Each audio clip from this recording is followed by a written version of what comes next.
दिल में हो नीयत साफ हो इंसाफ कहे इमरान खान। तो चली है अब तहरीक ये होगा ठीक ये प्यारा पाकिस्तान।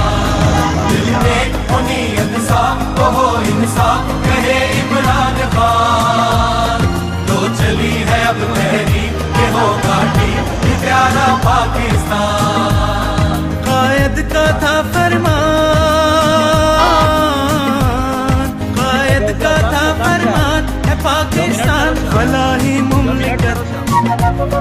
हुए लीडर जब बेईमान किया नुकसान भुला कर आकिबत। ओ कायद का था फरमान है पाकिस्तान फलाही मुमलिकत।